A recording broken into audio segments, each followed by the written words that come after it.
Hello and welcome back to the GCSUNScast, the longest running Gold Coast Sun show on the interwebs, brought to you by our Patreon sponsors, Dale Snelling, Jack Studd, Paul Vosti, Robbie Fiorini, Brodie Burgess, Kate Kelland, Tom Kim, Chris Moore and Tim. Help support the show by heading on over to patreon.com/GCSUNScast, our YouTube page, Facebook, Twitter. Just Google the GCSUNScast and support the show on any of those platforms.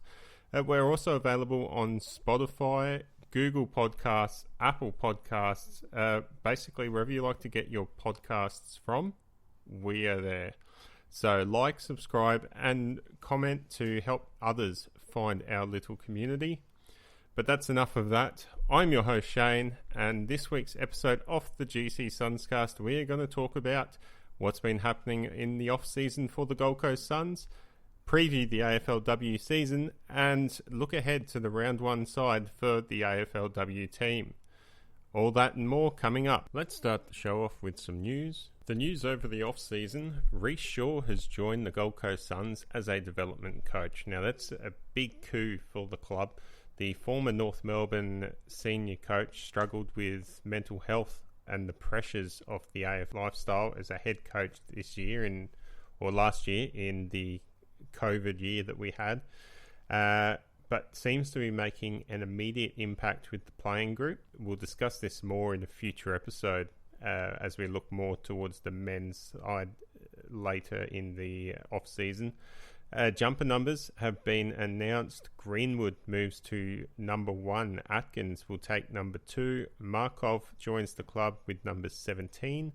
Townsend will take number 21. Davies, number 35, number 33, Hollands, 36, 38 to Nichols, 40 for Jeffrey, 45 for Towie, 47 for Ace. Kurt Tippett has joined the club in a mentoring capacity to help our key forwards develop. His close relationship with Stuart Dew over in Sydney has convinced him to come and spend some time at the club. It's going to be very valuable for a few of our key forwards. Tippett has gone through a similar pathway as to some of the academy players, coming up from a different code, playing basketball, and switching over to the AFL. So that's going to be helpful for some of those players. And the original 2-game trial match planned in the AFL men's has been scrapped in favour of a single game, which is designed to reduce travel times ahead of a likely affected COVID season. So watch this space on that. Now let's turn our attention to the AFLW season with the Gold Coast Suns campaign kicking off this Saturday at 3 p.m. Queensland time, I believe, against Melbourne at Metricon Stadium. Before we jump into fixturing and the round one team, we will just touch on some sad injury news. Jackie Yorston has suffered an ACL injury in the off-season and will miss the entire 2021 campaign.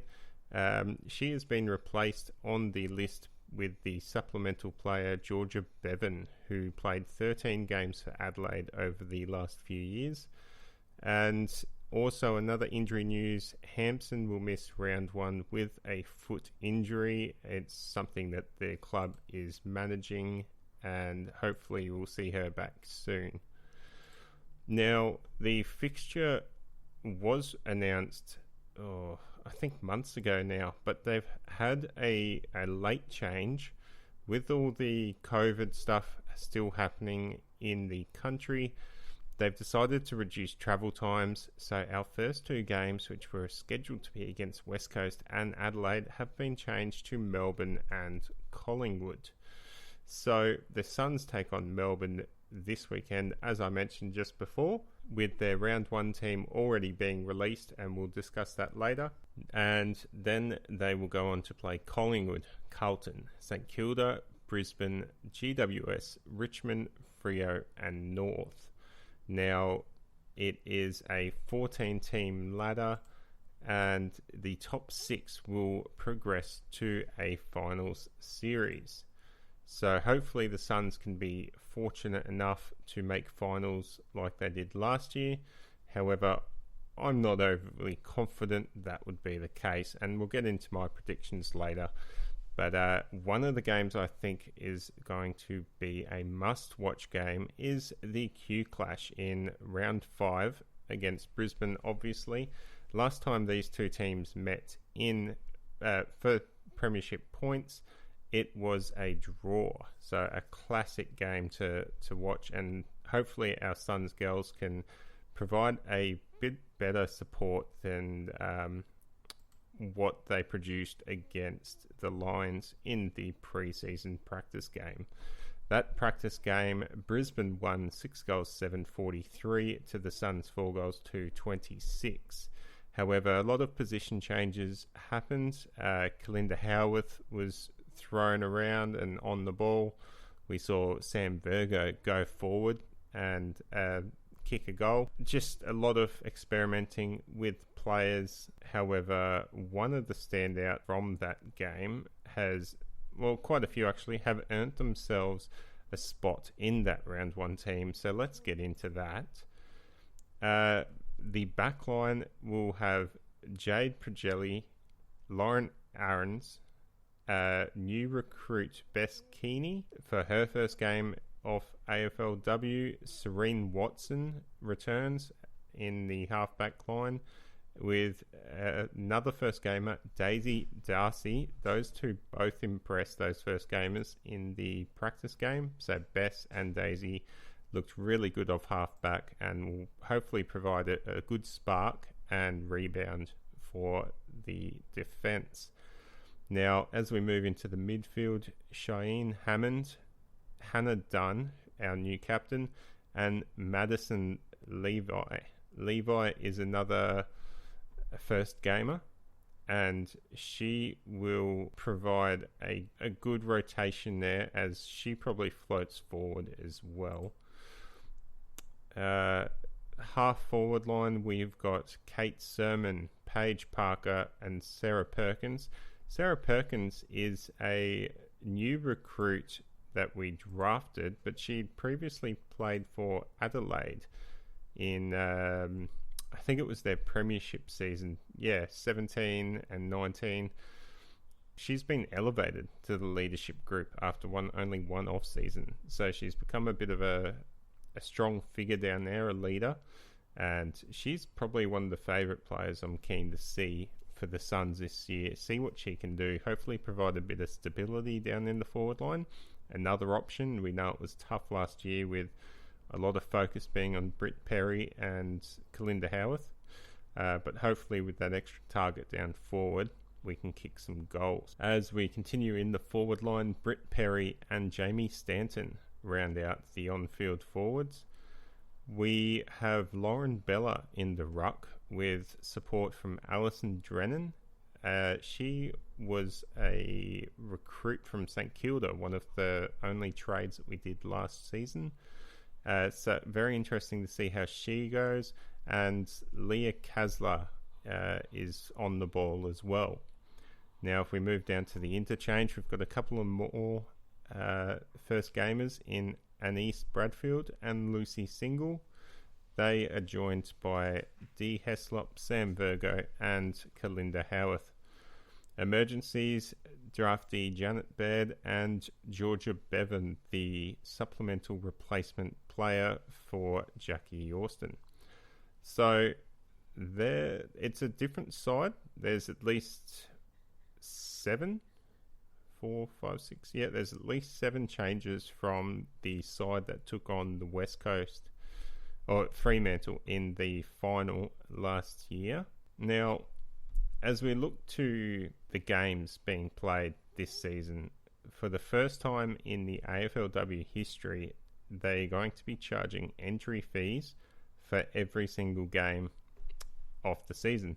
Now, that entry fee is capped at $10. I'm not sure if that will be the case when it comes to finals as well, but bear that in mind. If you want to go and support the Suns girls when you go to the game, it's a $10 entry fee. And I assume with COVID and everything, they've got safe practices, which will most likely involve buying tickets online and then being having dedicated seats for your ticket. I'm not sure how this COVID stuff is going to play into the season. We saw last year that they basically just cut it off after trying to rush a final series, and that didn't work out. It's not gone completely, and another outbreak or hotspot coming up could severely limit teams' ability to play a season, and especially if a single player in the competition gets diagnosed with it, it could be disastrous. So we're not out of the woods yet, and I think it's very touch and go, and that probably follows through for the AFL men's as well. We saw the women's giant side had already had to move their training base during the COVID outbreak in Sydney, but it's going to be interesting. What does the quarantine between the states look like? At this stage, we're still yet to see much because they've adjusted the schedule, the fixture to maybe not have the East Coast sides travel west. We don't really know how that's going to look like. WA has been very strict on their 2-week quarantine issue, and of course that goes with anyone that's coming from one of these hotspots. I don't think there's going to be allowances made for the AFLW unless we possibly go into a hub situation. So if anything pops up, I'll be back with more news on that. In the brighter news, we've got, as I mentioned before, a new captain in Hannah Dunn. She is joined by co-captain Sam Virgo, and Prajelli joins the leadership group. So a bit of a change up in leaders there. I still believe Jamie Stanton's in the leadership group. She was fantastic last year until she got injured. So looking forward to seeing her dominate again and provide that leadership. Most excited player to watch in 2021 AFLW, I'd have to say it's Sarah Perkins. A lot of people would probably go Howarth, but I'm really interested to see what Sarah can bring to the table. She was a strong key performer in the Adelaide side of a couple of years ago. Maybe a change of lifestyle and being a target at the Gold Coast Suns allows her to thrive. So watch space on her. She's become a cult hero already at the football club.